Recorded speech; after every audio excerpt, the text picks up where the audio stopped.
Buat tanpa tapi, lakukan tanpa nanti. Hai, Assalamualaikum. Saya Bro Safwan and hari ini saya berada di SK Bandar Seri Sendayan untuk satu program which is Pandai Lensa Muda Junior.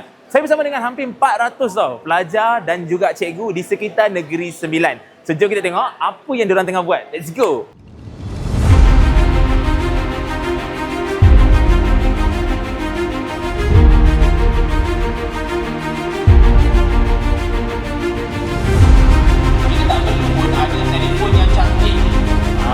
Untuk kita punya program hari ini, saya sangat-sangat excited bila melihat semua peserta bagi komitmen dengan sangat baik. Cikgu-cikgu, pelajar-pelajar, semua orang berusaha untuk buat tugasan yang disediakan. So, saya sangat-sangat harap apa saja yang dikongsikan ni dapat manfaat dan anda applykan dalam anda punya konten-konten seterusnya selepas ini. Okay, harapan saya untuk siapa-siapa yang dah datang kita punya program ni, jangan lupa untuk lepas dah belajar tu buat revision balik.